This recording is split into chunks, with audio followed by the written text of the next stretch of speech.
are live. We are live. Morgan, you are not here. You're not showing on the stream. There you are. There. Hello. So welcome to our live stream about corsets.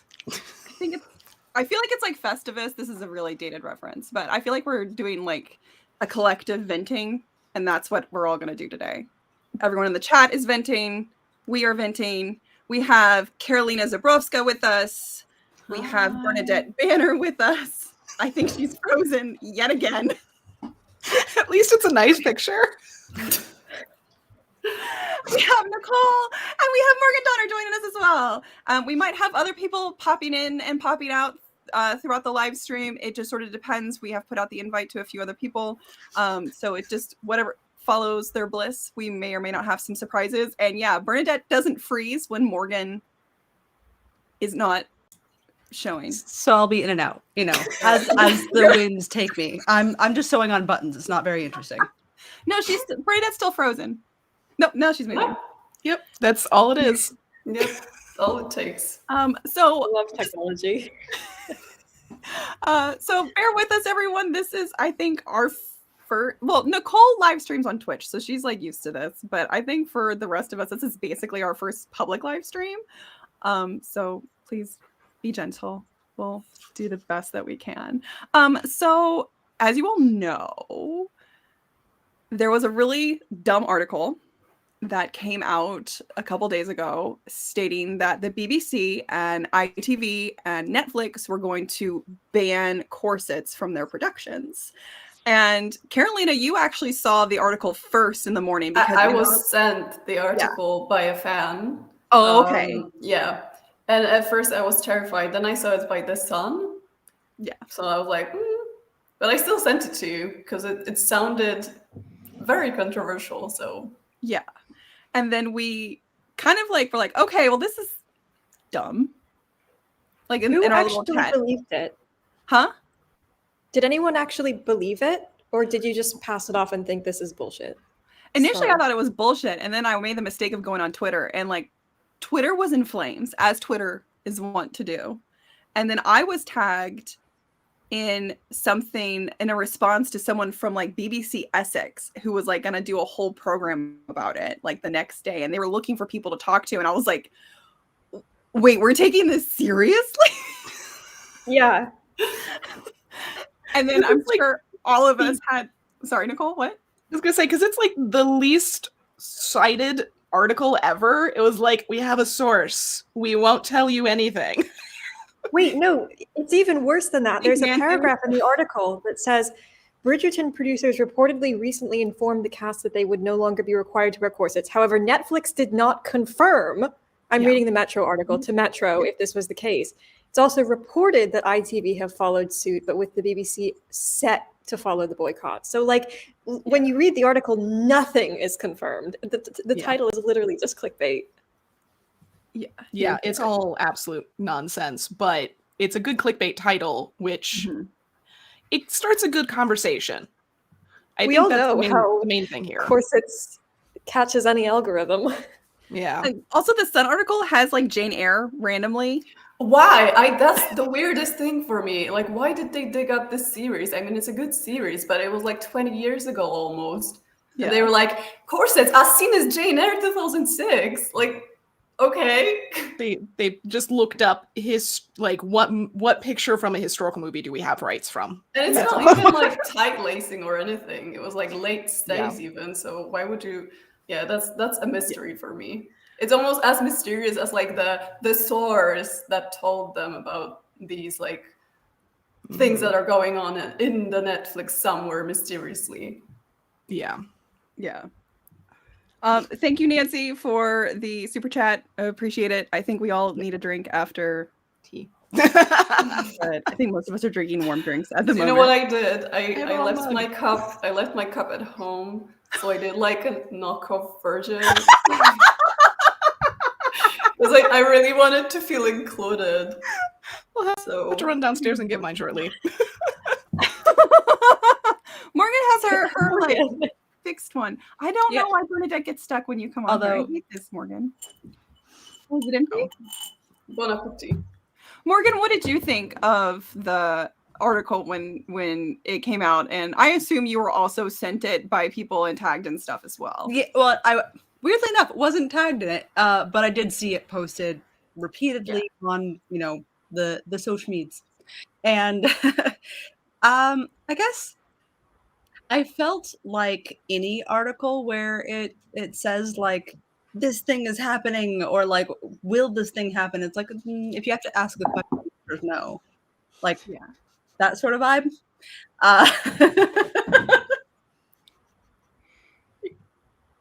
There's chaos happening right here. But I think whether or not the article was real or I thought it was real or not, I think is the less interesting. I'm much more curious and I would love to discuss more of the what if it was?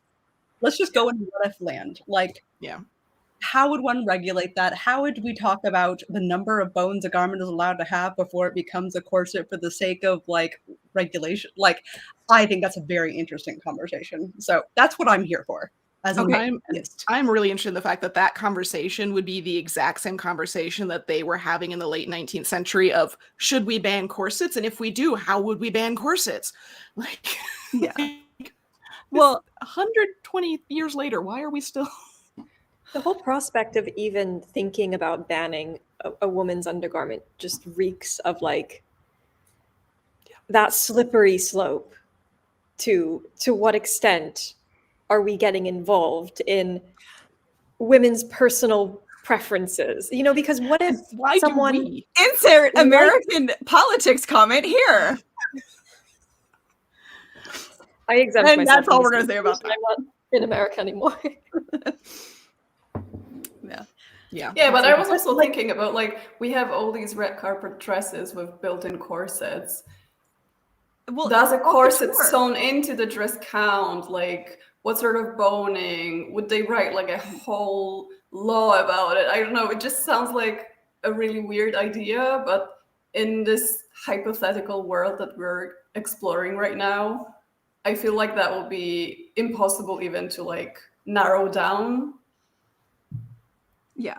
I mean, that's kind of why I've always gotten really annoyed with the conversations around corsetry in movies and like actresses and directors and people using corsetry as like really good, juicy PR hot takes for like media sound bites, because we know that's one of the reasons why they're always asked about it. And it's guaranteed play, like it's guaranteed media and publicity. But it's like, you all are full of crap because you all wear corsets all the time. Every red carpet, you all are corseted. Some of you all are willing to admit it, but if you know, you know, and we know that you all are corseted. Like, so then they're like, oh, these corsets. No. I'm like, you wear them all the time? Like, literally actresses in Hollywood and people walking red carpets wear corsets more than arguably most people, other than people who wear corsets every day, you know? Like, they're the ones who wear it like the most. But the corset is the character of the villain. It represents both the patriarchy and femininity. It represents absolutely everything that is wrong with the past, but also wrong with the present. Like they it's a foil. Like they use it instead of actually giving characters personality. As my wrestling fan husband would say, the corset is the heel. So curious. Okay, but now I want to see him wrestling. Like, have him get on that and send a clip to me. He doesn't wrestle. He just enjoys wrestling. I know now more about wrestling than I ever needed to know in my entire life. He's also moderating this chat right now, so I know he's watching this. So you could argue that the corsets that are worn on red carpets are not the same as the corsets that are worn on set, because it's in the designer's best interest to make sure that the garment fits the wearer. That is not always the case with corsets on set, which often don't fit the wearer. Either. I think the difference that happens is the fact that when a red carpet dress isn't fit well, even they're walking down the red carpet, half of them change to go sit in the audience, and then they immediately change after the 2 hours of program. Yeah. Versus you actually have to talk and like exist. So even if it fits really poorly, they're not going to notice as much. Yeah, I mean, like this is all like fair. I don't know. Every time I hear him say corset, I'm like, what are you guys wearing then on the red carpet? Oh yeah, yeah. But they you know what corsets are like. Yeah, you wear them on photo shoots all the time. Yeah, that's like hours of work as well. Yeah, it's like you all sit there loving Vivienne Westwood, but then like you're knocking on corsets, like. Yeah, and I think it is they particularly love to do it when the character that they are playing is the anti-corset character or is maligned by the corset in the media, like that they're creating the show that they're doing. So it's almost like they're using it as an extension of, I identify with this character because I too hated wearing corsets. Yeah, or like the recent Corsage. I was about to mention it because you could clearly see in the promotional materials how they went that route on purpose, because it's like literally in the title. So they like asked her questions about that on purpose, and she obviously said that it changed the way she, I don't know, her solar it made her miserable, it made her depressed or something like that, which like fair, but I don't think the corset's doing that. But she was like basically saying she was bullied by the corset, and I mean, I love her as an actress, so I don't want to like, you know, spit on her experience, but I was just thinking how funny it would be if she acted in a movie centered around, you know, Sissy, who was obviously like into tight lacing, and then she would just go to all these interviews and be like, "Yeah, it was actually kind of fine. Like, I enjoyed that. I missed a corset." Like that promotionally, that will not make sense at all. So I just keep wondering, like, to what extent this is pushed by the producer. He's like, I know it wasn't that bad, but like, what was the worst part about it that you can mention in the interview and like fit into the narrative? I don't know. It makes for an easy quote. Well, it's kind of like the quote that's used by Simone. I can't remember her last name. I can like see it in my head, but I can't say it. I'm like, anyways, the actress who played Kate in Bridgerton was like saying she tore her shoulder wearing a corset. It's like, what? How? I'm actually doing what? Bridgerton cosplay today. I was wondering if you were. Yeah, I am. I'm like Bridgerton meets Twitch, but but like, hey, that's the thing that I don't get about Bridgerton at all is the long line corsets. Like, why do they need the stays that reach their hips?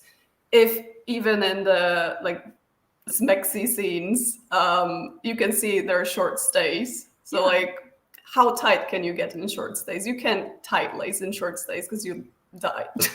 So I'm like, what did they do to you, girl? Like, how did they damage you that badly? I'm wearing it right now. Like, I've been wearing it today because I was shooting. So my guess on the shoulder thing though is like we always had with the interns in the millinery shop where they would put on stays for like 2 days straight the very first time. They'd be like, my shoulders are killing me. We're like, that's called posture.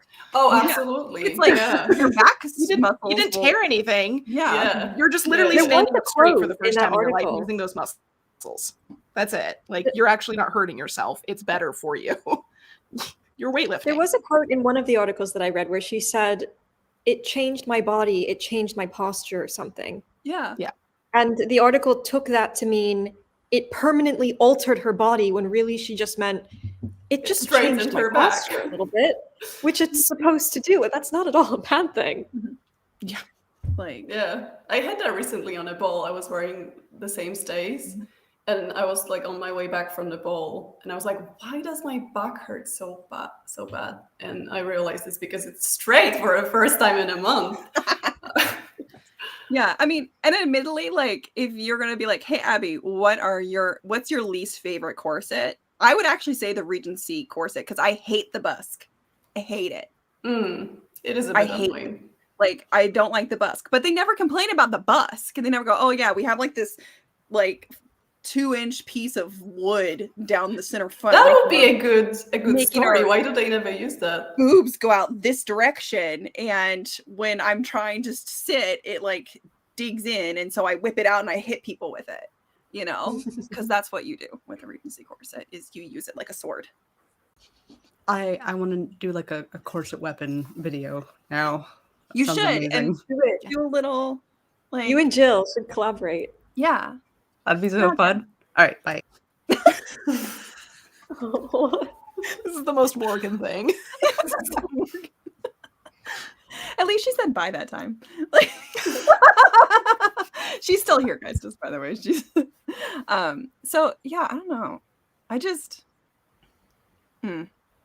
So people are talking in the chat saying, like, have you seen Jill's video? And I think we've all watched Jill's. I've at least watched her follow-up video. She's probably watching tonight if she's not going to pop in. If you're watching, hi. Yeah. So I was like, because you sent her the link if she wanted to come in, right? Yeah. She's got some things going on tonight, but she might be in the chat. Okay, I'm excited. But she did a follow-up like the next day, and there was a really great quote, I guess, that came into her first video, and it was someone who worked in the industry and had done done costume builds for, it might have been Netflix, I'm not sure, but they were saying that they were required to make the corsets as thin as possible, which is hysterically funny because historic corsets are actually extremely thin, and that they weren't even using proper binding at the top. Like, they were using like net binding to like finish the edges to create as little bulk as possible, to kind of help emphasize that, like, whoever is making those decisions, because we know that it's not necessarily a costume designer who's making those decisions, that was being pushed to make these things as small as possible, to make as little bulk on the actress as possible, and then obviously to make someone who is already, as most actresses are, extremely thin, even somehow thinner. So I found that fascinating that they were doing that. They treat it more as photoshopping in real life than support. Yeah. Which also speaks to the fact that they villainize it so easily, because to them, those that experience corsets in movies experience them as make me smaller overall, make everything tinier, and Photoshop me down to be an ideal, whereas I think we all know the corset was oh yeah, these skirts are really heavy and that would hurt. Oh yeah, my posture's really bad and I have to lift a bunch of heavy objects like children all day. Oh yeah, I kind of need something to support the chest. Like, well, that's kind of, I'm looking at going, if you guys are going to ban, like, if they were to ban corsets, one, I do think that they would just build them into the dresses like they did for Beauty and the Beast, because that's absolutely, well, other than they CGI'd the ever-loving crap out of that ball gown, because it was a disaster. And it was completely, that was the only thing that could save it. Do what? That was the only thing that could save it. Yeah, it like was CGI. That was the ultimate fix it and post situation. It's like they just built it into the bodice, you know, just like they do with couture. It's like it's just all built into one. But it's like, you guys know that, like, going and wearing historical clothing without a corset is wretchedly uncomfortable. Like, those skirts around your waist. And it's not even worth it because it just looks, you know, it doesn't look right. It doesn't look good. No. Because nothing sits quite right. So it's like you don't get the benefits of wearing period clothing without having the understructures that are meant to put everything where it's supposed to be. Yeah.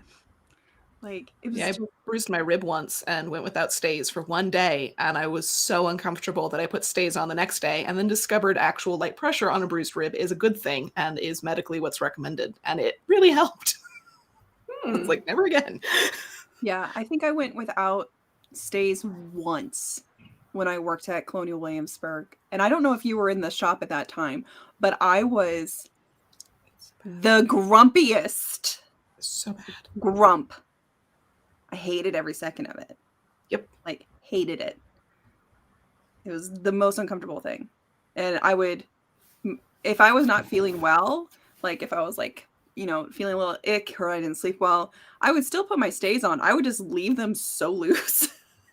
Yeah, that's like I can go grocery shopping and just shove stuff in there. So I was like, you know, like just I was like, they're just the next skeleton. Like I'm not even trying.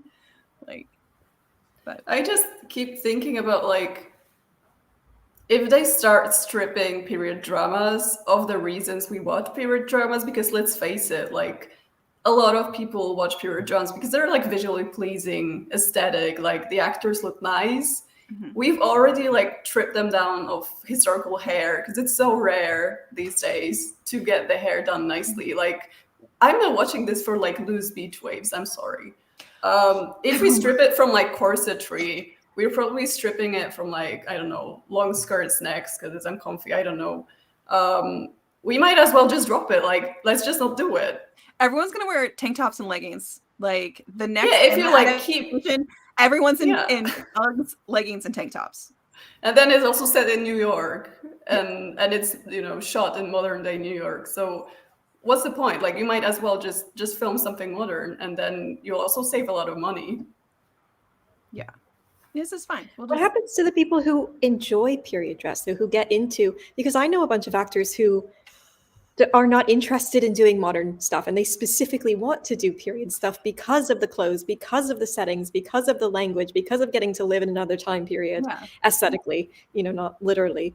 But, you know, there is an appeal for that, for people both who like to make that sort of thing. I mean, there's a whole genre of like reenactor, people who choose to do this as a hobby, who don't even get paid to do this. I mean, that's kind of how most of us got into this, is just love for the clothes themselves. Like, how do you stop people from wearing things that they would choose to wear, you know, in a situation?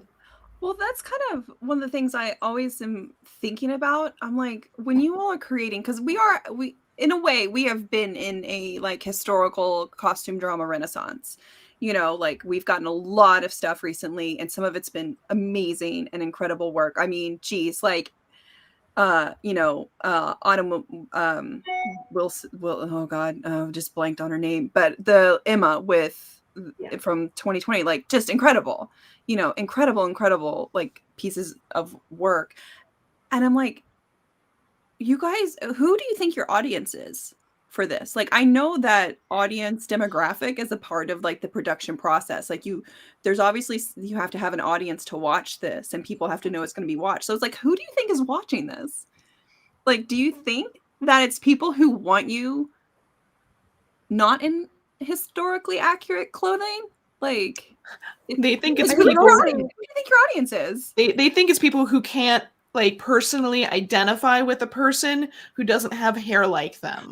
It's literally the same. It's the same men saying we can't have more female characters because it's mostly men that watch movies and they can't identify with the female character. If they're going to believe that, then they're definitely going to believe that women can't identify with characters that don't have their hair down in beach waves like they want their hair to be. So it's like, how can you relate? That is nonsense, though, because there's the whole Regency, I've literally just finished the script on this, but Regency core and Bridgerton core, which are like mainstream aesthetics now.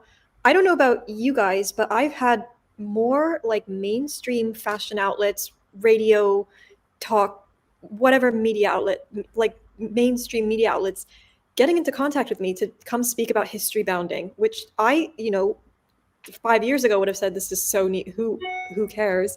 But and every single one of them asked me about the Bridgerton effect. Yeah, it's such a like mainstream thing, because even it's not even just people who love period dress like us.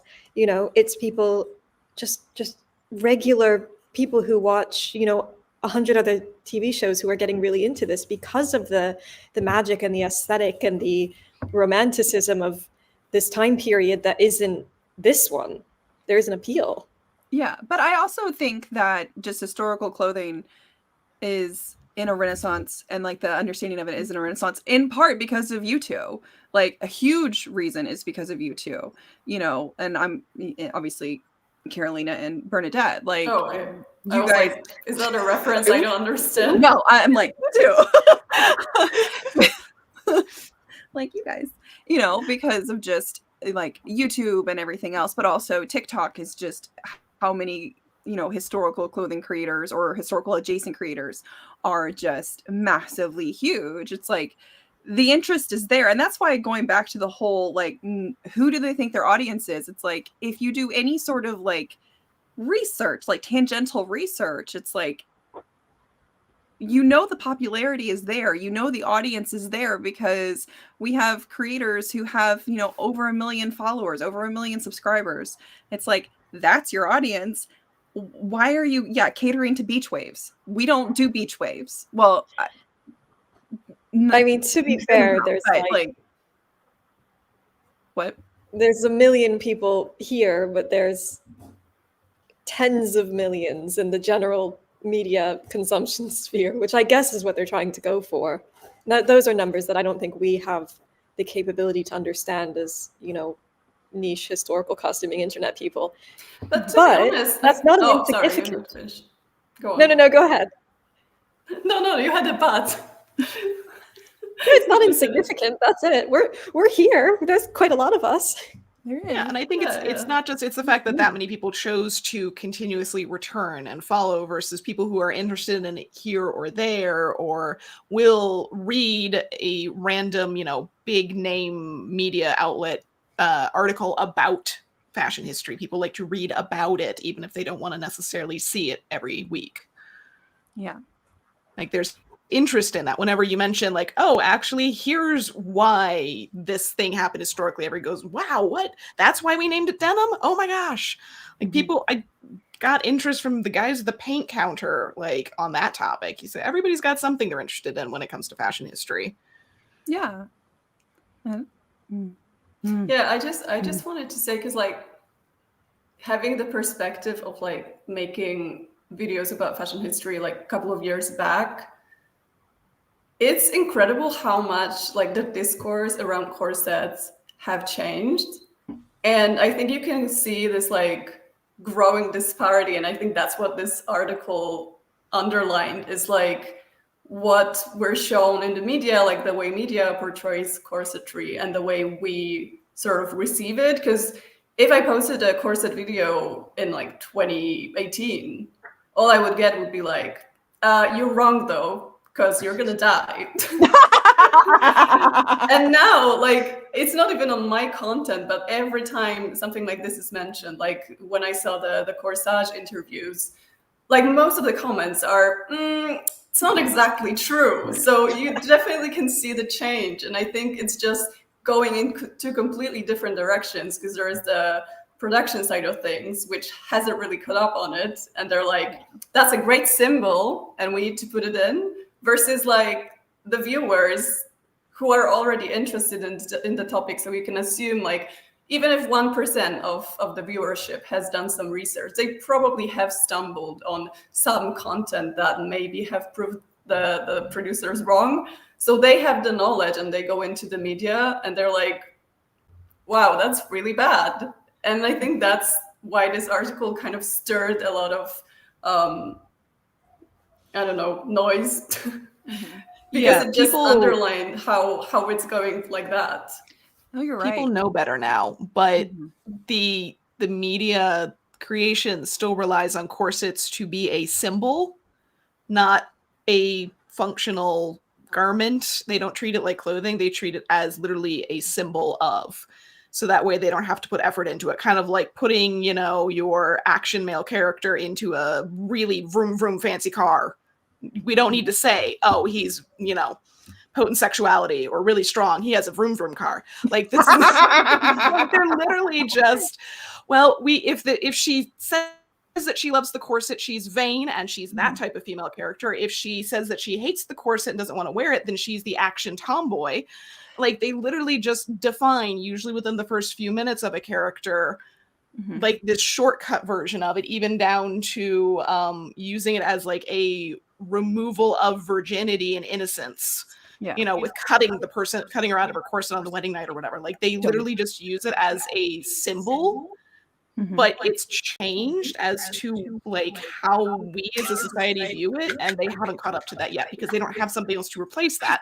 They're just lazy. Well, I mean, like, I did a whole video about like the problem with the pick me girl and like not like other girls trope that has permeated historical films, and how they use the corset as a tool to display that. And like you're saying, like they use it as a part of the storytelling and character development, but it's just incredibly bad writing and lazy writing, and did not appreciate that in Anne with an E at all.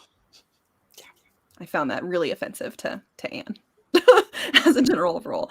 But like, so the thing with the article that I think actually really, really upset me the most, and like this is what I said overall on my social media platforms, was that the whole like conversation in the article around it was, like, for actresses' health and safety, to protect them, we're going to ban corsets. And it's like, how about we stop having actresses try to live up, and actors too, live up to unhealthy, unrealistic, and dangerous physical expectations that are not actually achievable in normal real life, can cause irreversible hormonal damage, can cause physical like health, like actual general health and safety issues, and actually just focus on having like a less toxic work environment.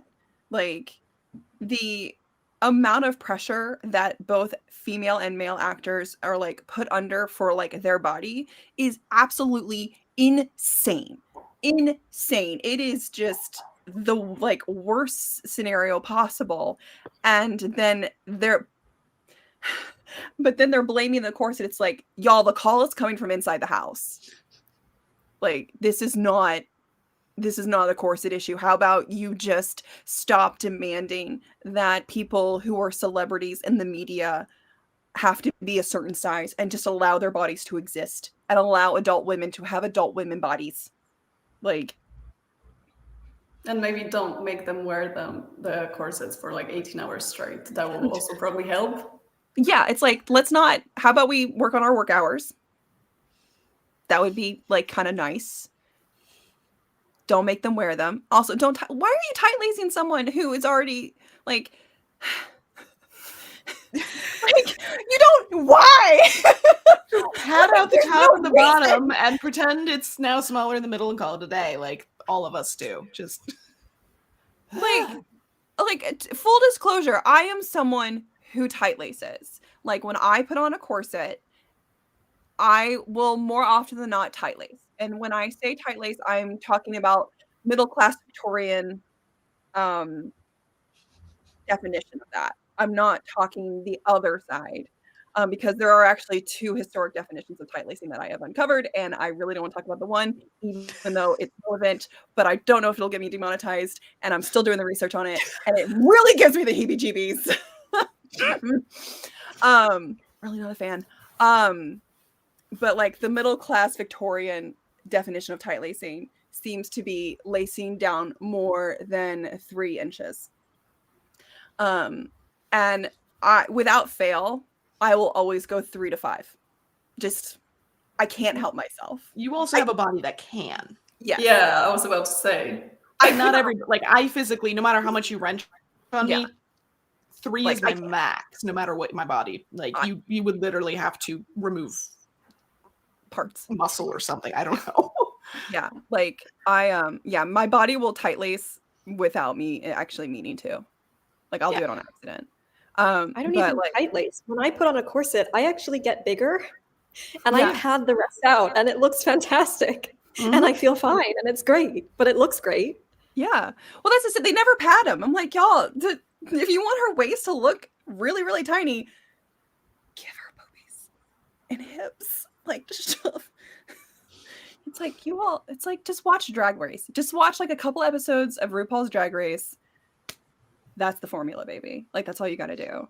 But like, you don't need, like, why are they tight? I know why they're tight lacing, because it's not the corset's fault. It's Hollywood's fault. But I think it also might be just the conception of people have it in their heads that corset equals uncomfortable, equals has to be tight. They're not aware that you can actually wear a corset at a perfectly, you know, size that fits you, and you can just pad the rest out. It doesn't inherently have to be a thing that constricts you unless you want it to be. Well, yeah.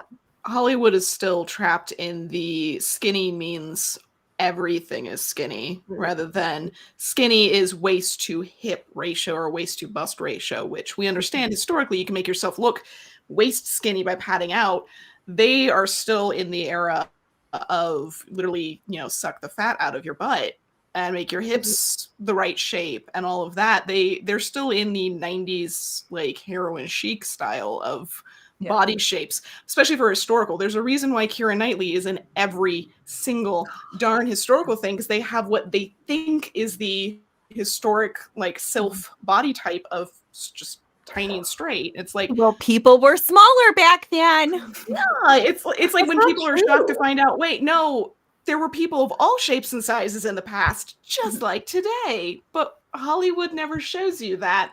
No. Unless it's the standard, oh, okay, we can have a bigger woman if she's the comedic relief on the side. Exactly. I'm like, okay, the Bridgerton Penelope character, I hope is gonna do that, but I'm still waiting for like biopics of historical women that were plus size. Like, give me the fat heroines that we deserve, and like made a whole biopic with someone and use an actress actually that size. Because so far, like every single historical character is always going to be beautified, because God forbid we use a normal person to play a normal person. But yeah, I'm still waiting for that. That would be nice also. So Red Threaded Cindy is in the chat. Cindy, if you want to join us, I can send you a link if you want to pop on and like give your input and thoughts, since you also work not only as a custom and ready-made and corset pattern company. By the way, everyone, just since she's here and I told her I would do this anyways, Red Threaded has just relaunched their pattern lines. They've updated their patterns and they have kits. So if you want to make yourself a corset or a pair of stays, they have like a whole timeline range of different eras, and they just re-released them. 10 out of 10 recommend. Go and check them out. It's redthreaded.com. Cynthia makes the best patterns, the best ready-made corsets, like the best custom. Like, she just does incredible work. So if you want a corset and you don't want to make one for yourself, which is understandable, or at least not pattern one yourself, yeah, go to Red Threaded. She's amazing. But Cindy, if you want to join us, like, I can send you a link. If you are a costume designer or a production designer and you're looking for corsets that fit your actors, yeah, Red Threaded.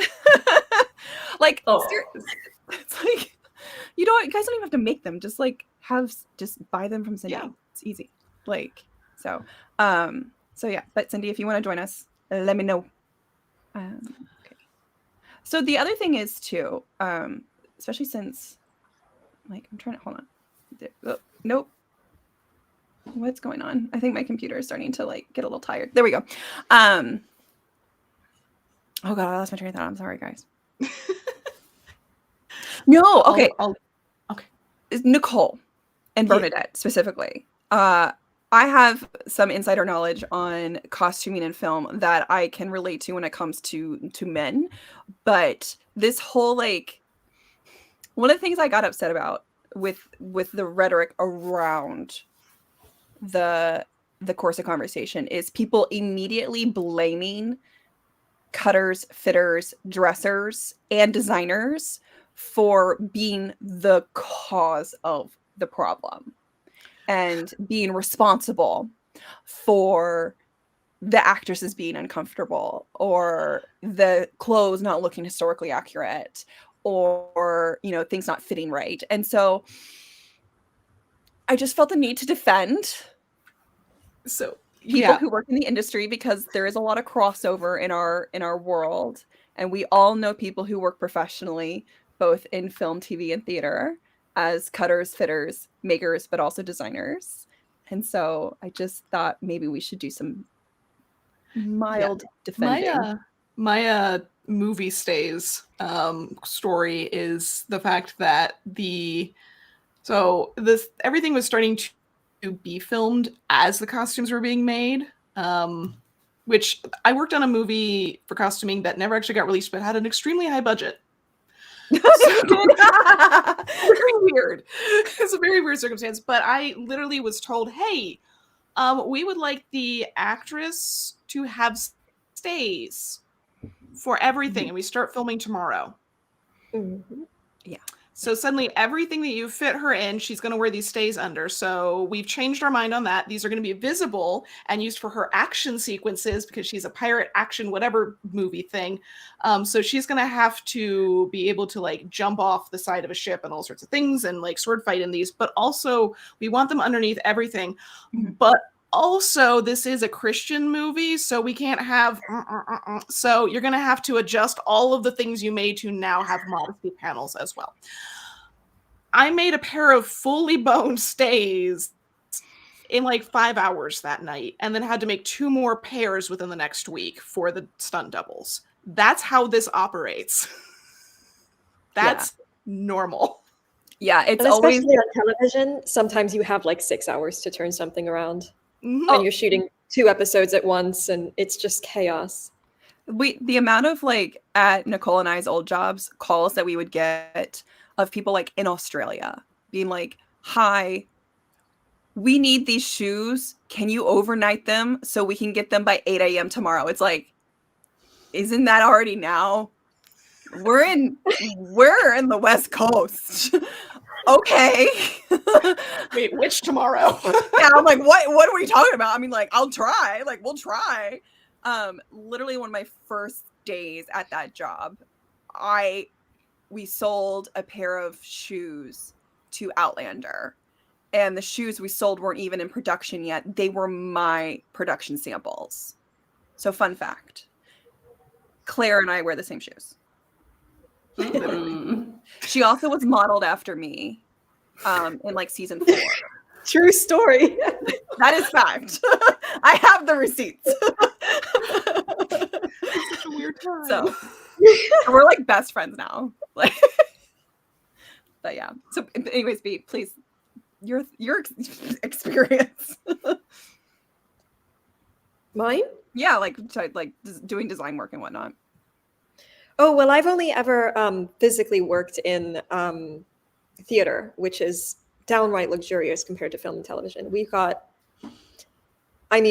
were turning around 300 costumes in about 2.5 months, and that was an unheard of tight deadline. And we were still barely, things were in previews, and we were still during the day running around to all the costume shops, collecting everything that was basted enough just to go on stage for the night, and then redistributing everything at the end of the night.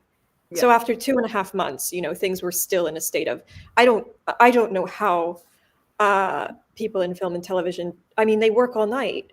And this was one thing that absolutely infuriated me about this article, claiming to, hypothetically infuriated me because I didn't believe it, but the whole claim of this is for the health and safety of the actors, when IATSE, which is the, it's everyone who works behind the scenes. There's factions for everyone. But there was the, I don't know what you call them in film and TV, stagehands. The people who are grips and electricians and people who work behind the scenes were on the verge of going on strike last year because of the absolutely insane hours, the lack of rest, the fact that they are housed 3 hours away and they have to drive, at 3 o'clock in the morning to get home to sleep for 2 hours and then be back on set at 6 a.m. It was absolutely abhorrent. And the fact that, even the hypothetical reality of we are going to make this absolutely ludicrous mandate to protect the safety of the actors who are already kind of some of the most leniently treated people on set, when you've got a whole faction of film and TV production workers who are literally on strike for their health and safety. Yeah. It's abominable to me. Yeah, and it it doesn't matter who it is. Like almost every single movie that like comes out, or show or series or something, there's always some controversy that happened. For goodness sakes, like Wednesday was last year, and there was the whole, she actually had COVID in the middle of that dance sequence, and they continued to make her work, and because she was vegan, they weren't feeding her properly, and she nearly passed out multiple times. And it's like, if we can't manage in normal clothes needs, of your lead actress in something that big. Like, there are problems. Mm-hmm. And it's not the fault of the people who are doing the work. It's the people who are doing the budgeting and making the choices on where things go.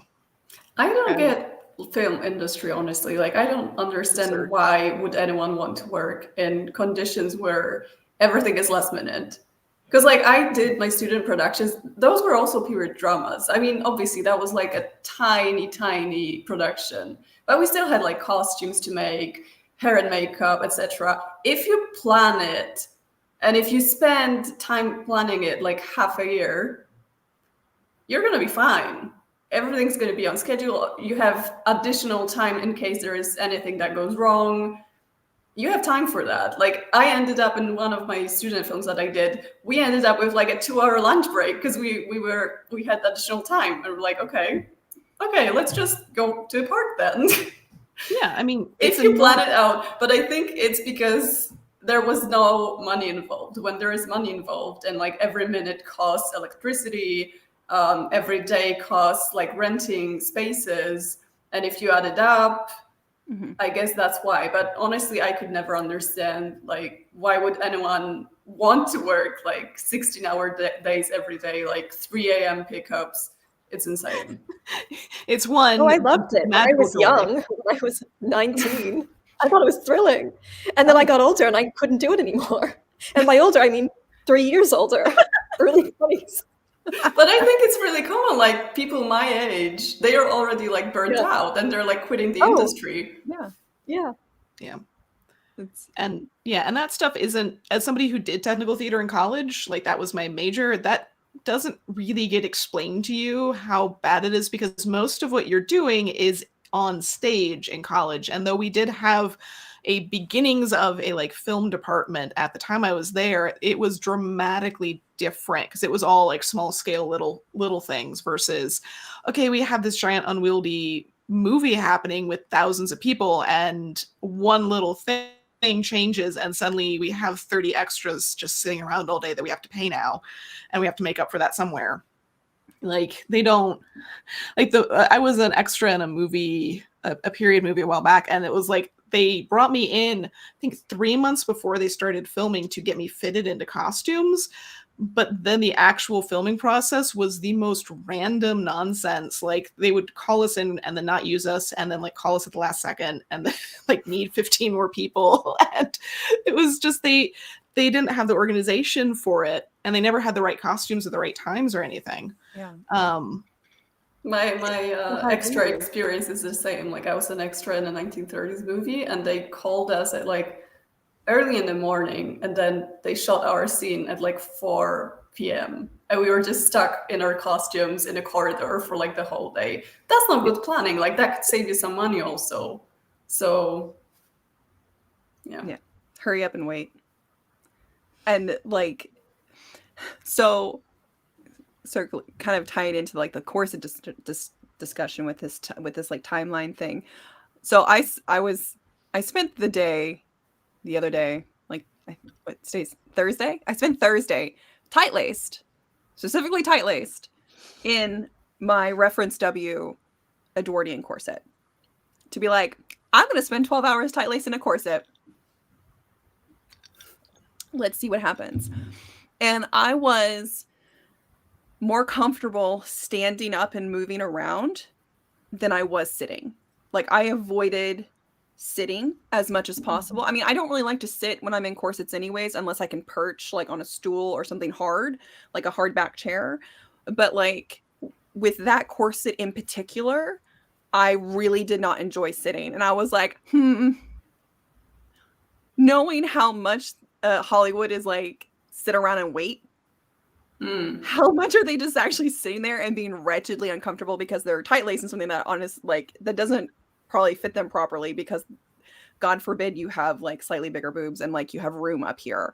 But like, you sitting when tight-laced was so, I took my dog on, I went on like a 1.5 mile long walk tight-laced, and I was more comfortable doing that than sitting in the car driving to like pick up my husband. You know? And that's the thing. They're constantly loading them in and out of cars, having them sit on modern chairs. which especially like, already think about the fact that cars, chairs, pretty much everything in our modern society is already fitted to work for the average male body. Yeah. Not add in the fact that it's the exact opposite of the way you would need to go if you're going for like historical women's garments. It's more comfortable to sit on my Victorian settee than it is to sit on the sofa in corsets. It's just that simple, but they don't have that option available. Corsets also do take a bit of getting used to, and that is definitely something to acknowledge. And if you're an extra turning up on set and you have to wear this thing for the first time this day that you're on set shooting under extremely stressful circumstances, I can understand how it would be a foreign concept. Even an actor who's not used to, a lead actor who's not used to wearing corsetry normally would take a couple of days or weeks potentially to get used to it. Mm-hmm. But I wore a corset-like garment for most of my life. And, it was snug. I didn't have room in that thing. And I didn't know it was there. I wore it 24 hours a day when I was not showering. So, 23 and a half hours a day.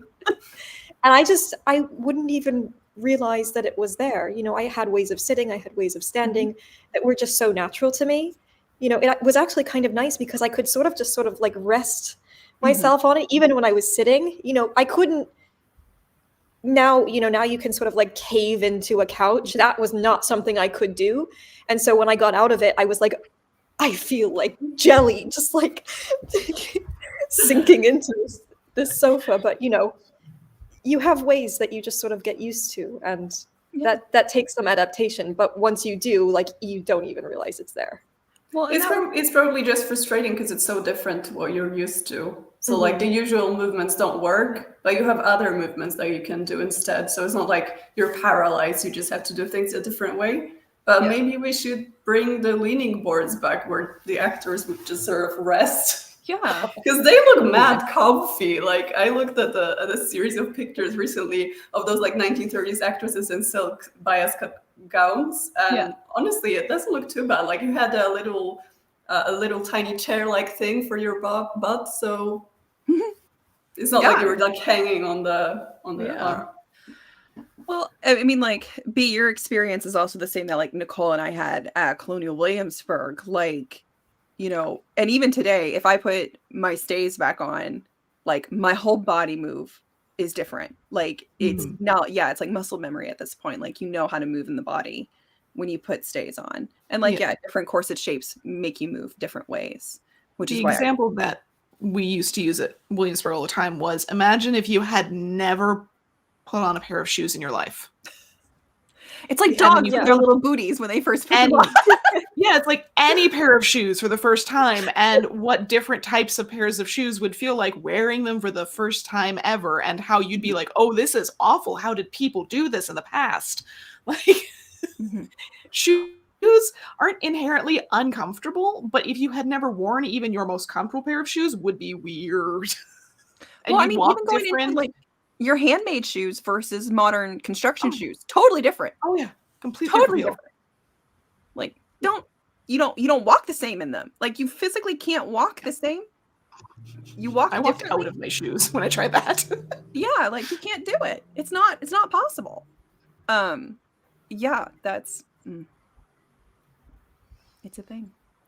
Morgan, do you want to contribute anything? I know you're there.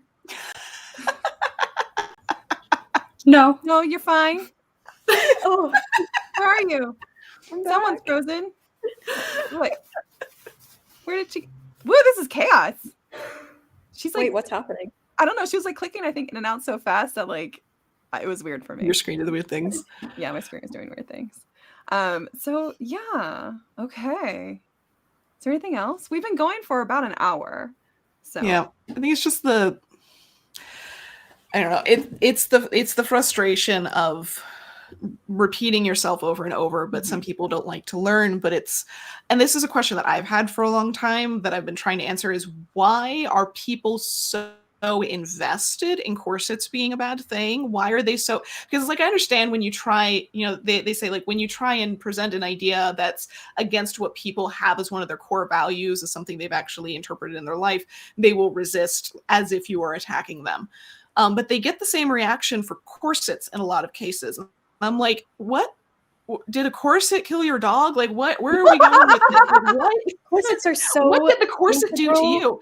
And so I've been trying for such a long time to figure out why people are so emotionally invested in this being the way that it was. And therefore, I think that's part of the reason why we still fight it today to some extent, is because there's this version of the past that we think we have to have progressed from. And in the past, they were silly, vain, stupid, whatever, or they were under the patriarchy and tortured and put through all of this difficulty. And look how much we've grown and changed, or look how much we've learned, or whatever. And so it's like this symbol, it's become a symbol of modern progression.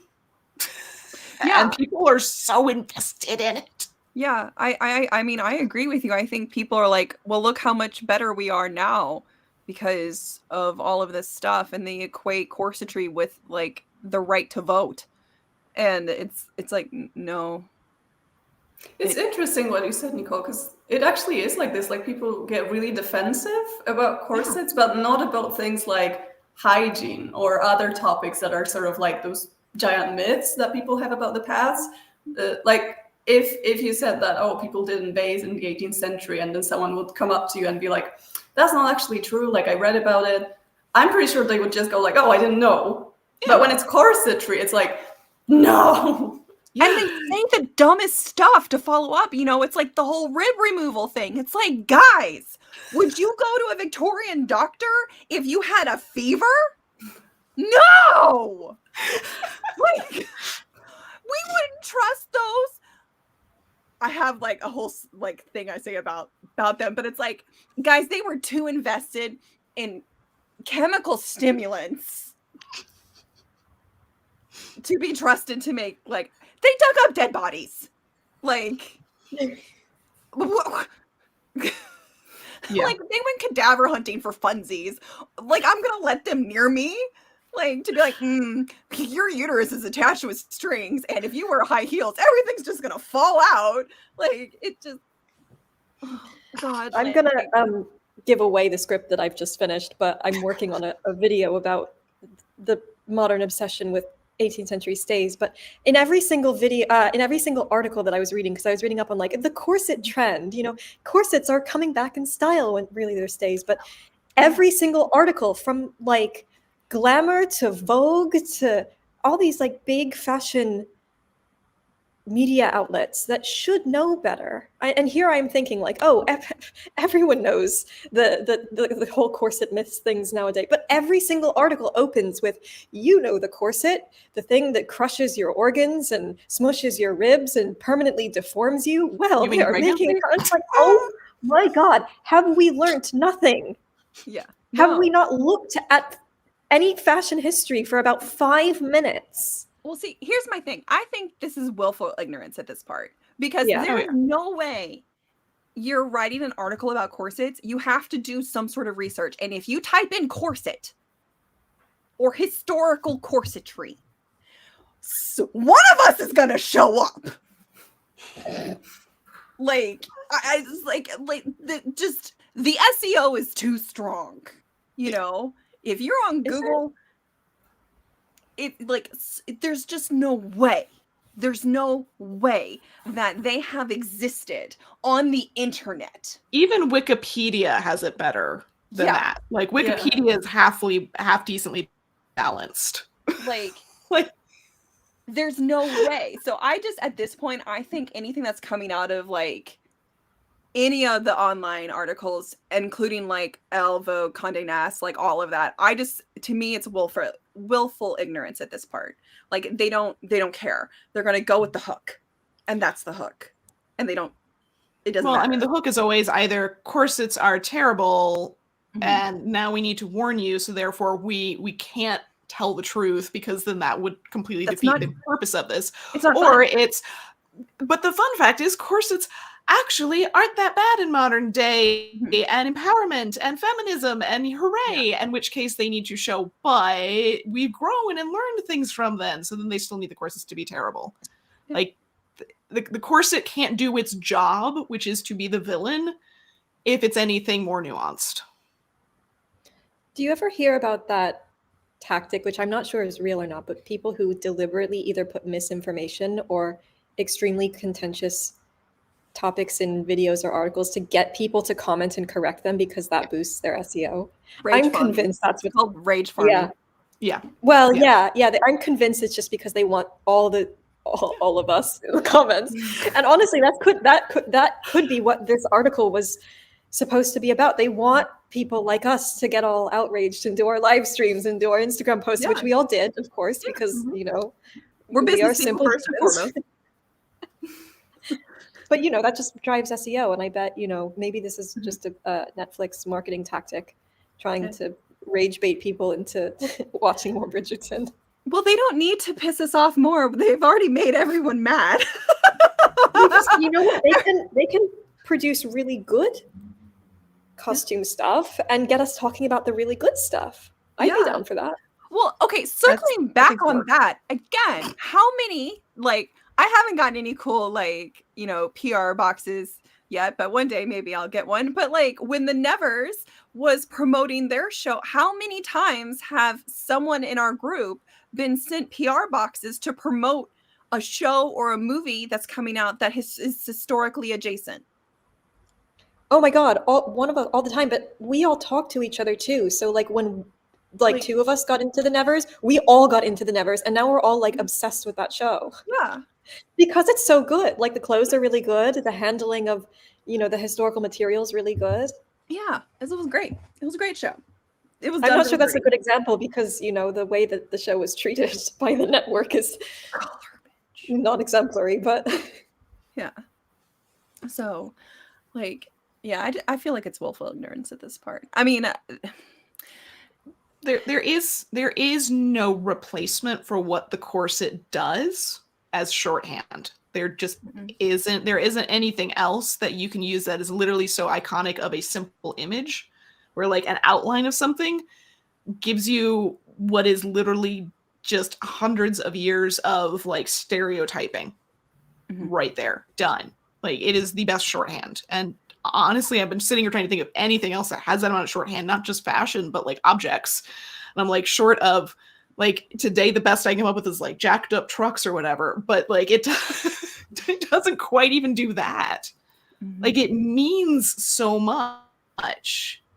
But it's not difficult to show it in a different way. There is also a trope of a lead female character taking off a hat. That's also quite a simple symbol, and that's something that's okay. Yeah. So all it takes is sitting down with a script and going okay, is there another way I can show that? Because this trope has been shown so many times. Yeah, it's there's a reason why it's much more successful in Pride and Prejudice that she comes tromping in covered in mud than her being I don't want to wear a corset. But it's because it was written by someone in the era actually was aware of these nuanced things. It's that's so much more telling. But that Jane Austen also wrote in Beach Waves. We saw it in Persuasion. That was a successful movie. Look what Netflix did with that. Yeah. I mean, hopefully it also taught them a lesson of this is why people watch period dramas. This is not it. Yeah, because it's they got good buzz for Enola, but the costumes in Enola are actually pretty damn good. And they didn't need to everyone collectively she's a complex character. I haven't even watched it. Carolina, you watched it. Yeah, I've watched it. I haven't watched the second one yet, but the first one had good costumes. Oh, I'm talking about the remake with the Beach Waves. Oh, Persuasion. I'm still Enola Holmes. Okay. Yes. Sorry. I was comparing Enola Holmes had good costumes. Oh yeah. And then Persuasion. The thing is, Persuasion costumes were not as bad as I expected. It's just the clothes hair. weren't. Yeah. Yeah. I was expecting them to be much worse, but the hair. I mean, the hair and makeup can just absolutely ruin a whole look. Yeah. I mean, I know that because I sometimes try on historical things when I'm like dressed in the 40s, and it's like it's not it.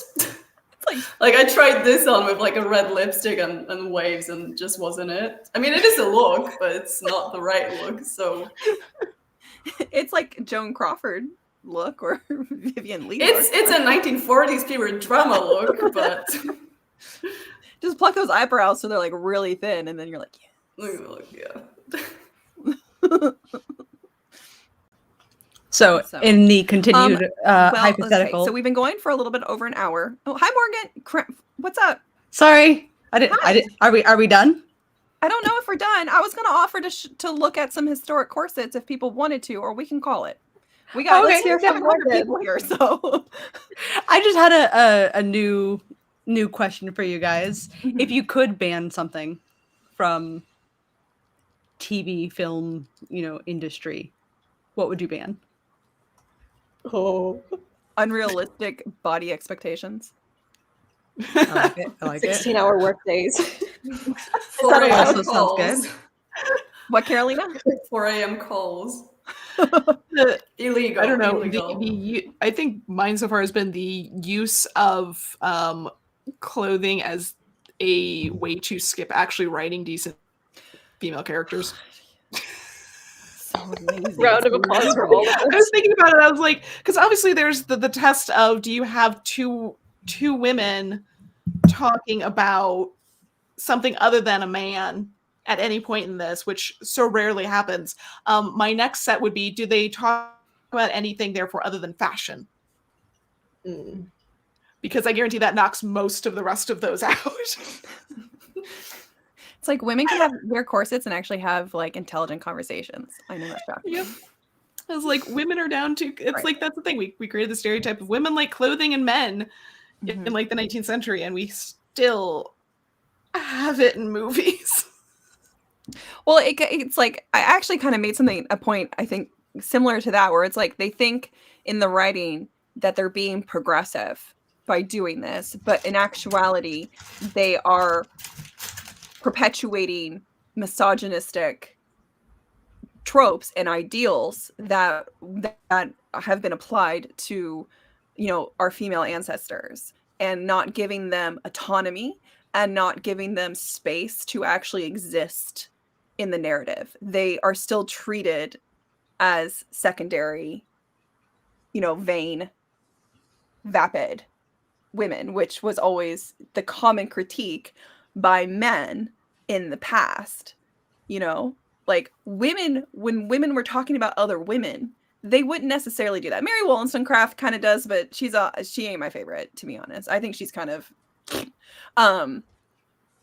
but like when you're reading ladies magazines, one, they'll tell you if you're ugly. They'll be like, well, she's ugly, which I'm like, okay, wow, brutal. But the conversations that they're having in these magazines are not any different than basically the conversations that women have today. But yet we still like to pretend that our female ancestors only cared about how they looked and only cared about poisoning their skin with lead and didn't actually have any interest in the world around them, didn't know how to read or write or do math. They just sat there and were like, yeah. And I mean, think about it. Most of the stereotype women characters you have, if you make the entire categories based around interest or not in fashion and men, are they interested in fashion and men? Well, they're the vain kitties of the world, that there's just they're so fluffy and vapid. If they're interested in neither, then they're the tomboy action hero, whatever. I'm resisting. If they're interested in fashion but not men, then they're usually the older woman who's, like the mom or something, like she's past her days, but she's still very vain about herself. Or if they're interested in men but not fashion, then it's like the frumpy character that's like the sad joke that will eventually usually get redone in some fashionable way. Like that's all we've got. Yeah, that's it. Like those are the two attributes of most, especially in historical versions of media today. Like when we do historical movies or things, that those are the four female characters. That's like it. Yeah. Just so, because I know people are coming in and out, and we have a very large number of people here right now. Bernadette is frozen because Morgan's on the screen. It's a very weird thing that the app is doing. Bernadette is still there. She's making faces. We just can't see it because for whatever reason, the streaming software that we use is half a second. when Morgan's on the stream, Bernadette freezes, and we don't know why. So, Morgan, you didn't have to Morgan yourself out of the thing. I just wanted to explain to people I was hoping what was going on. You can come back, please, because you didn't say your answer to the question. So you need to I was hoping to catch a funny face. It just didn't work. Face now. Oh, you're trying to sabotage me now. I feel like everyone had very deep answers about like, you know, characterization and like our roles as women in the media. And I'm like, can I not see zippers where they're not supposed to be seen? I don't mind hidden. I'm totally down for hidden. That's cool. Simple needs. Like I'm all for doing things that are convenient or as like a choice. Like if you're doing something that's a mashup of modern historical, yeah, awesome. But like, I don't know, do a better job of hiding them. Okay, yeah, bye. Bye. See you in a little bit. Oh, now everyone's frozen. Okay, there we go. Welcome back, B. Hi. Hi. Maybe you're actually the same person. Oh, that's why we can't be on screen at the same time. Yeah. I'm actually just teleporting back and forth. What deal did you all make with the Fae? That is between me and we don't talk the devil about that.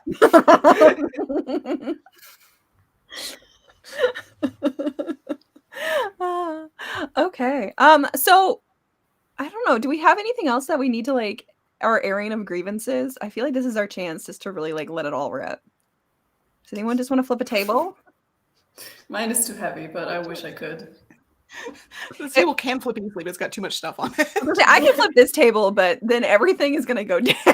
Yeah, because this is a drafting table, so I could just have to put my full weight on this side, and the whole thing will flip for me. So no effort.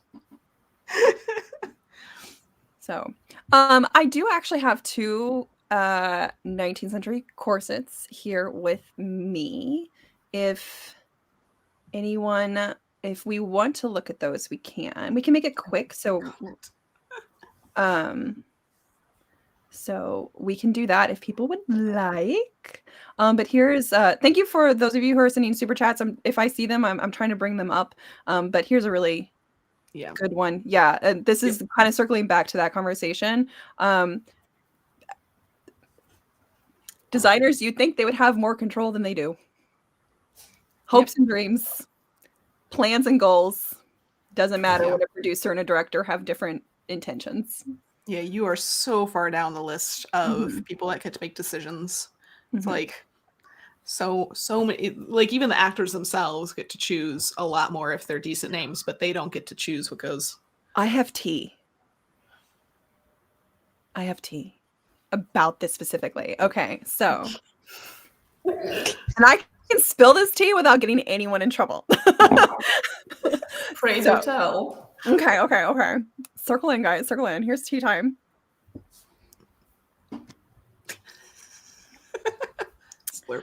So, like mouth sound. Sorry. Oh my god, that was probably terrible. I apologize.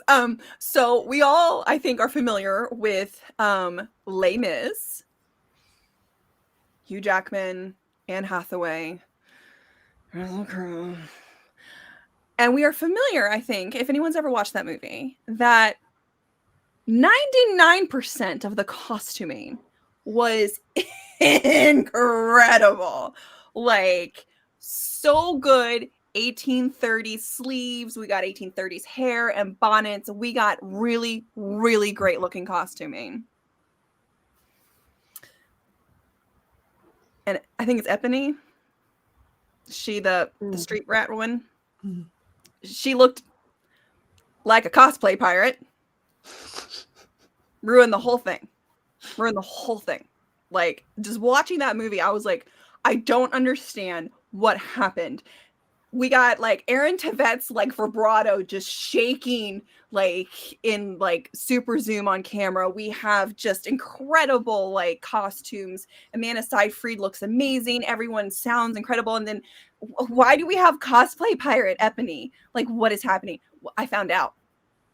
So I met someone when I was working at Colonial Williamsburg who was an intern at the millinery shop. And she is from the UK, and she worked in like the film, and she would do a lot of like costuming stuff, but she'd also do like background stuff and everything like that. But she worked in Les Mis, and they had apparently this beautiful, historically accurate, well-made, stunning costume for Epony. And the actress who played her threw a hissy fit, fell in it, rolled around, threw it at other people, stomped her foot, and refused to wear it. And so they had to make her something else to wear because she refused to wear the actual costume that was made and designed for her. And she obviously threw a big enough hissy fit for being essentially not really known in Hollywood. I know she's a pretty famous Broadway actress, but she was, I mean, honestly, I don't think you've seen her again in Hollywood, and I have a sneaking suspicion this is probably why. That she changed the costume. Like, she threw that much of a hissy fit. Yep. And that's why Les Mis. Like, everything. It did stand out, like the costume. I don't remember much from the movie, but when you mentioned it, I was like, oh yeah, that one. Yeah, I remember that. And Russell Crowe's inability to sing. That, like, those are the two standouts. Like, like, and that's why. It's because she. So yeah, like that's why I don't like it when people put all the blame on cutters, fitters, and designers, because it's like the moment you interact with anything in that industry, you feel nothing but sympathy and empathy for them, and you just want to make their lives as easy as possible. But yeah, like, I designed a show once where the director changed the entire theme of the show 6 times, resketched the entire show, returned and rebought the entire show 6 times, to the point where eventually we ran out of money. And so everyone ended up in a sort of slightly different theme, each character. It was horrendous. I got 1 period gown, though. It was great. I'm going to need the name of that person later, because we had a guest director when I was in college that came from New York and did the exact same thing. Oh.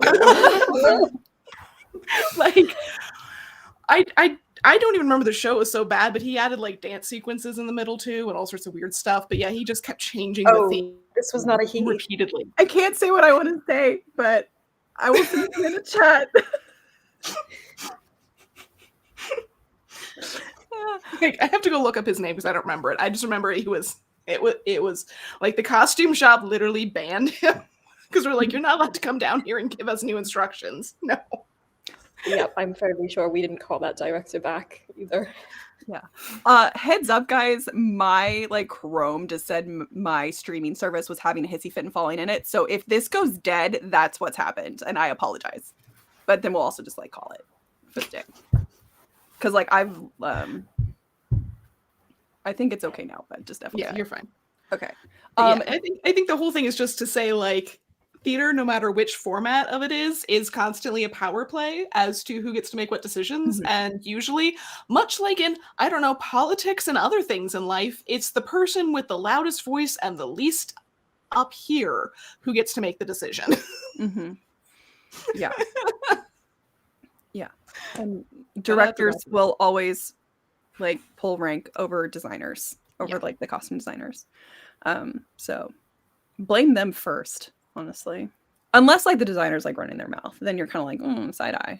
I think that's also a sign of a bad director, though. Mm-hmm. Like if you don't listen to people around you, because like you do have a vision, you know what's gonna like fit together in terms of like the look of things, because you're also controlling like, you know, the production design, everything. Like it has to come together. So if something stands out and it's not like aligned with what you have in your head, then say it. But also, why do people not listen? Like you have all these people around you that have worked in this industry for like decades. They've done so many productions. Like sometimes it's even your first period drama. Like I don't know why they give like really cool period drama scripts to people who have never even directed a period drama, because like, no offense, but that's a completely different medium. So you have to listen to people when they give you suggestions. You don't have to take every suggestion in, but you have to at least think about it and then say no. But yeah, it just frustrates me. Yeah. Well, it's like designers who do historical. I mean, it's like Sandy Powell. Like, you know, there are designers who thrive in period pieces and who understand dress history and clothing history, and they know it well enough to know how to break the rules. Like, that's why The Favorite was so incredible. It's like she knew enough to nail it, but then she knew how to break the rules to make it interesting and dynamic and fascinating without causing any collective visual, like, you know, it was completely cohesive. I was like, yes, laser cut ruffs, laser cut lace. I love it. Let's do it. Sure. I'm here for this ride. Like, let's just hop on that party train. Like, it's always so impressive when people do that, because it's like to successfully take something that's supposed to be looking like it's from another era and make it not so, but still saving like all those details that kind of visually you can identify with that era is just so impressive, because you need to control it so well. I don't know. Yeah. Okay. Okay, guys. I think we're getting tired. Morgan's waving. I don't know what Morgan's waving for. The side thing. Okay. Really quickly, I'm just gonna pull these up and just so we can kind of look. But I think I'll do another like live stream later on where we can maybe spend some time looking at these. And when I say we, I mean like you all out there, not necessarily you all here. If you want to join me though, like we can do that like eventually too. Like obviously everyone's always welcome to the live stream party. But I have some actual Victorian corsets. And I think the thing I want to like show you guys is how thin they are. Because modern corsetry is surprisingly thick. It like, we don't have the same materials that they had. We don't have the same couture that they had. We don't have the same silk that they had. Like Victorian era, like the past had so much, their fabrics were just far and away just incredible. So much better. So I've gotten a couple because I'm working on, I never thought I would collect corsetry. Like it was never like my priority, but I'm working on something behind the scenes that will probably need media rights, and I just figured it was cheaper just to buy my own stuff to take photos of than it would be to license images from museums that are not up to date with royalty free. So anyways, that means we have corsets now. But I want to, so this one is a new dead stock 18. Can you spotlight yourself? Yeah, I was going to say change it to the bigger screen. Oh yeah, none of you guys have control right now, do you? Okay, there we go. No. I'm like, why is no one doing this? Hold on. I'm gonna zoom out. Just go. There we go. Hi, there it is. But I really want to show you guys how thin it is. Do you see how thin this is? You can see light through it. Yeah, like you can really just really, it's honestly like paper thin. It's two layers too. It's a layer of silk and then it's a layer of, it's actually just more plain woven and it almost looks like denim, but it's just really paper thin. It also has very little boning in it. The majority of this corset is actually corded. And it has a 1/2 inch wide boning at the side. And I think like the busk is obviously it. And the busk is reinforced with another piece of metal boning. But the rest of it, honestly, is just cording. And I think like 1 or 2 pieces of baleen. So it's extremely lightweight. It is like it's ASMR time. Like very papery, very light. And just incredibly like nothing. I don't even like doing a single layer corset, and I have a couple single layer corsets, like nothing quite feels this thin. I cannot really accurately express how thin this is and how lightweight it is. It also is really pretty. You can see it has embroidery on it. That's so nice. Isn't that nice? So anyways, there's one that I have. This is also a 27-inch waist. So that means that it would be worn basically by anyone from a 28 to like 30, 31-inch waist, naturally uncorseted, just for like reference. So this is also just a very like, it's not an extreme size one way or the other. It's very much in the middle, like average sizing. And then I also literally, like, I just got this yesterday. I'm going to hide myself in the stream and adjust my camera, and then I'll be right back. Just 1 second. I hate holding, I don't want to hold this one up. It's a little bit more fragile than that new dead stock. Yeah.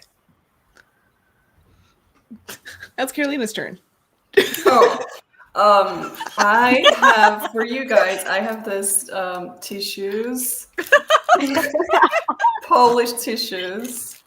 They're very thin, very thin. So fascinating. They make this like paper crinkly sound. You can see light through it. So yeah. Like you couldn't tight lace with that; it would just rip. Oh, it would rip, but maybe it's just dry because of the age. I don't know.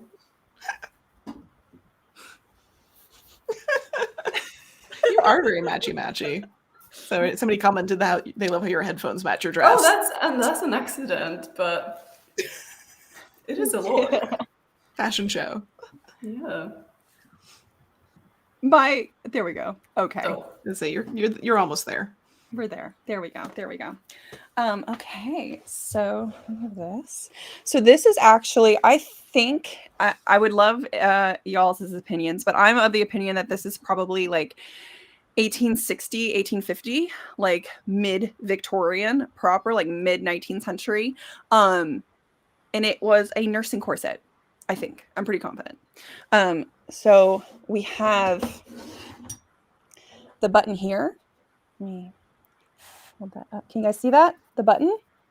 Yep. Mm-hmm. And then it was, the gussets were open and then they were whipped closed. Mm. Do you guys see that? Here. So pretty sure this was originally a nursing corset. It is also paper thin. It is still 2 layers, I'm pretty sure. Boned at a baleen. Really, really lightweight, really, really flexible. You can see how much that just shrinks down. Has its original lacings in here, but you can see it's also very lightly laced, very lightly boned. But I got this one because it looks like it was a nursing corset. It used to have a standard metal busk in it. You can see the damage where like there's the hole there, and there, and then you can see the knob part of the busk, hole there. This is very weird to do from this angle. There's one there, and I think there's another one up here. But then they changed it to just standard hooks and eyes. But I just want to demonstrate. This is... No, I cannot blow my nose with it. 1971 Marduk. I mean, I could, but that would be bad. If only you had some Polish tissues. But oh well. The hooks and eyes in the front makes sense though if it went from being like a nursing corset to like the comfort corset sort of situation where you would take the busk out of the front because you want to be able to like sit more comfortably. Like lazy day. Yeah, like this is it's a super chill corset. Like I'm like, oh yeah, this is like, it feels more like jumps, you know, like 18th century jumps. Mm-hmm. But you can see the baleen. I think like not a fashionable shape, but enough that your skirts don't cut in. Mm-hmm. So and does the boning not go all the length through? It just stops at some point. The hips are like, or is it the side? It's just a little of it. Oh, it's okay. Yeah, it's like it's bralette. Yeah, there's some of the boning goes all the way down, but like this, can you see the baleen there? Yeah. Mm-hmm. So that boning actually doesn't go all the way down. Actually, it broke. Just kidding. Okay. It broke at the waist. Actually, she wore this so much and the bones were so thin that eventually they broke at the waist. Yeah. 100%. This is literally the I didn't want to get dressed today. Yeah. Corset. Yeah. That is 100% what that was. It's the I put on something to not be without anything. Yeah, this has everything at the side here is broken. Oh, now it's Bernadette's turn. Your turn. Oh my. Wow. Show an antique. This is a relic from about 1830. Well, it was discovered in 1830, but really we think it originates in about the 16th century, Medici era. It's an item of time travel. Nice. Did Abby leave us? Oh, she's just reset her camera. Back. Yeah, she'll be back in a second. I'm back. Oh, good. You're saving me from having to tap dance. Yeah, you don't have to tap dance anymore. But okay. Yeah. So I just wanted to like show that because one, even with like modern corset making, there's still a lot of conversations happening about how like corsets should be like basically like industrial strength and really, really like thick and strong and aggressive. And it's like, no, like, no, like you don't need 2 layers of couture and an exterior fabric. Like that is over engineering. Like that is overkill. Like is not a good idea. And that the boning is usually really, really light, especially in Victorian and Edwardian corsetry. And that just, really, really thin fabrics. I don't know if you guys agree with this or not, but I've had this thought that I think people are, when we're making these things for the first time and they're not a part of our daily lives, you kind of don't know how they're supposed to actually stretch or how much ease or negative ease you should add into things, because you're told like, well, corsets are really, we've been told like corsets are really structured and they're really stiff and then like, so then you create this really intense object that actually is like completely unnecessary because that's what you think you're supposed to do. But like the reality is like, no, it's okay if it stretches a little bit. Like that's actually normal. Yeah, before I went into costuming, I definitely thought corsets, like if you take a corset off, it will like stand on its own. Yeah. Because it's so full of boning and rage, and it's just like gonna stand. Rage. Yeah, the first time I tried to make a proper corset, exempting the time that was like, I'm gonna make a corset, and then made it out of stretch suiting, which is in the video I'm about today. I was like, that was a terrible choice. The first corset I ever made, I did 2 layers of like coteal and then silk satin on the exterior and did like metal bones, and it was, it made me bigger because it was so thick and it was so uncomfortable to wear. Like, one of my best examples of stays for that. So one of the styles of stays that I had made for myself twice over, and I made one with oak splints and another with the plastic whale baleen, like sort of stuff. And I made it out of the layers of linen and wool that you should put in stays. A couple layers of linen buckram, layer of wool, like we're good. There was the exact same pattern of the exact same stays that the Costume Design Center at Colonial Williamsburg made. And they made it out of 2 layers of coteal, a layer of silk, and metal bones. And I had to wear it for a play. And it was the most uncomfortable thing. Like, I only had it on for maybe 20 minutes during the show, and it was horrendous. It was the exact same pattern, but with just different construction methods. Yeah. Maybe it also comes from this notion that it, like, the corsets needs to sort of like squash you down. So you want it as thick and as like full of boning as possible. Yeah.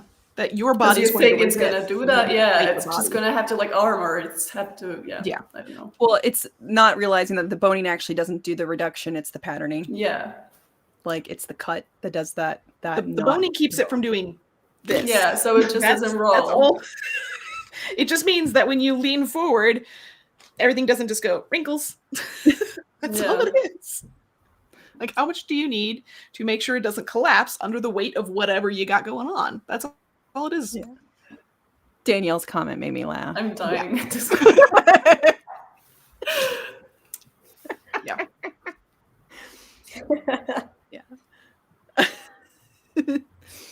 Yeah, so I mean, and also like there's so much more technology out there and like developments when it comes to corsetry. Like synthetic whalebone was not a thing like 15, 20 years ago. Like it was just becoming a thing 10 years ago. And so it's like, I understand like if you're, because someone mentioned like Moulin Rouge, like Nicole Kidman said like her corset, you know, was painful. It's like, well, that was made in the 2000s, you know, when there really wasn't a lot of information out there. And, you know, it wasn't like there was a lot going on and there wasn't like synthetic whalebone being manufactured. And, you know, she probably did have 2 layers of coutil and then a layer of silk and then like just buttloads of metal bones throughout because that's all they had. Like, yeah, it was steel or Ridgeline. Yeah. Like, yeah, in between. Like, that was even for people realizing you could do what, Bernadette? Can you imagine how heavy making a pair of 16th century stays out of steel bones would be? We've worn them. Yep. They're awful. They exist at Colonial Williamsburg, and sometimes people have They finally have updated some of their construction things. I think they did move over to the plastic stuff. I fought with them when I worked there to move over to that, and they are like, no, it won't last as long. And I'm like, I've literally seen employees here break metal bones. Like, I've seen the steel things broken because of the amount of flexibility that they keep doing, because they work. People don't just stand around looking pretty, they function. And so like people would break steel bones, and it's just horrifying. So anyways, well, I think to summarize this hour and 37-minute long chit chat that we've all had is we need to give grace to the cutters, the fitters, and the designers, and the people who work behind the scenes to make these historic productions. When we see outrage on the internet about corsetry not fitting and the knee-jerk reaction to blame the makers of these things, let's not do that right away. You know, if the designer like opens their mouth and then they step in it, like fair game. Yeah. Like we all know who we're like the ones we're talking about.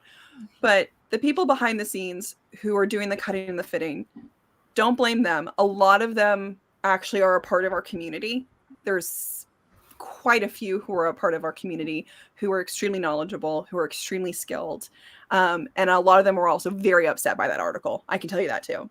I saw a lot of upset people who work in film and TV and in theater. And they're often being told to do things, like Nicole said, in an unreasonable amount of time, with an unreasonable set of expectations, and within working conditions that are completely just out of this world, like not great in any situation. So let's not blame them. Let's blame the decision runners, the showrunners who make these decisions, the people who get to make the calls. Let's blame the industry as a whole for setting unrealistic body expectations for both men and women, because men also do experience this. I didn't get to tell the story, but I'm going to tell it now. I have someone who, I'm really good friends with someone who works making the superhero costumes for Marvel, for DC, Deadpool. The only ones she hasn't worked on are like Captain America. Like, because that one was actually made like in-house by Marvel. But like all of the like Ant-Man, Black Panther, Deadpool, Aquaman, all of those superhero movies, those suits, that's what she works on. And she was telling me about it and saying that they have to make those suits so ungodly tight on those actors that one, they're in G-strings. Just keep that in your mind's eye. Like when you're watching those now, like they're in G-strings. But also they can't move in them very well. Like they make them so tight that they can't actually have the full movement in them like they're supposed to, especially for like the money shots and the hero shots. Like they are so restricted in suits that are supposed to be for like action that they have a hard time functioning in them. So like this is not just like a corsetry and like female actor thing. This is also happening in other aspects of Hollywood movies. No, I do not want to do a history of the thong. I don't know if anyone else does, but I'm gonna pass on that one. Like nose goes. But let's not blame them. And anything else? No. Just the fact that, you know, I felt like this topic was so, like, we keep talking about it, and sometimes I'm like, okay, maybe it's just like too much, like everybody knows about this at this point, but like every now and then something like this happens and I'm like, this is exactly why we keep talking about it. Like it's still happening. It's like true. Every time I feel bad about making a corset video now, I'm gonna be like, actually, someone at Condé Nast needs to hear this. Yeah, and it's not just that. It's some person sitting looking at stuff on their computer that doesn't know how changed how CGI'd and photoshopped and all that everything is, and thinks badly about themselves and their body because they can't manage to achieve those things, and then believes all of the other corset-based stuff, and like, you know, people were always skinny back then, and I'm so horrible that I can't manage to, you know, have these. I don't look like people in the past did. I don't look like people on the screen did. I don't look like you do look like people. People in the past didn't look like people in the past, to be quite honest, because I mean, this might be another place where this misconception comes from, but the photos that we have of Victorians, so many of them are photoshopped. Yeah. You know, Victorian style photoshopping, but so many of those photos have been altered to give people these unrealistic figures that people in history didn't actually have because the corsets weren't doing that naturally. And they're not supposed to, so please stop trying. It's like we will continue to talk about historical body image so long as modern body image continues to be a problem. Yeah. Which will be not until we're long gone. I'm going to give a shout out for Kenna, because for those of you watching, if you're not aware, Kenna, who is incredible, she's popped up on my channel a couple times. She's an incredible researcher. She's an incredible fashion historian. She actually started a new Instagram page called Stout Style History, where she is just sharing images of larger bodied people from the past, and she's only showing things that are of actual people, so photos, portraits, and extant garments, to help like further break this idea that, like, you know, everyone was like had a 22-inch waist or something like that. Nicole's my laptop died. You'll know. I'm gonna hide you real fast. Had this to help break this taboo, and it's fantastic because Kenna does amazing research anyways. So Stout Style History on Instagram, 10 out of 10 recommend if you guys haven't heard of it already. Yeah, and I think I could go on another tangent about tightlacing, but that's Morgan and Bernadette are both here, and Bernadette has not frozen. Oh, that's because Nicole's not here. Oh, okay. This is getting complicated. Morgan, you're muted. Oh, babe. sorry, I didn't mention that I've actually now swapped bodies with Nicole. Mm. Oh, I see. That makes sense. Yeah. Okay, solved. How is that? Ooh, two Faye like battling it out in one. Okay, never mind. Oh, Nicole's back. I think. Yes, she's back. Morgan, can you talk? No. Uh-oh. That is so weird. Yeah. Well, now you can see more of my mess. I didn't clear the sides of my room. All right. We're gonna end the stream anyways. Morgan and Bernadette are now both frozen. The stream is just cursed. It has its own little like gremlins in it. Yeah, Morgan is still even stuck behind the scenes. So, okay, everyone, I think this is it. We've been going for a lovely long time. Thank you all for joining me and this first ever live meeting of the Catherine de Medici Time Travel Society Corset Myth Busting event session. It's been fun. I think we did okay for our first like public live stream with a very large audience and stuff. They like the chatty rambliness. Don't worry. That's what I'm always told. Okay, good. I'm just like, like paranoia. Oh, is Morgan coming back? For a moment. I think she was saying goodbye. It's still frozen on my side, so I don't. It was goodbye for Morgan. Oh, okay. So with that, I think we'll just call it. Thanks again, guys. Thank you everyone who is watching for joining us. Thank you for such a lovely turnout and such a fun little chat. I've been able to watch the chat go as we've been live, and it's been super awesome. And yes, Angela Bassett did the thing. Okay, bye. Bye, guys. Are we still live? I think we're still live. I don't know. My computer's being really slow. I mean, I could just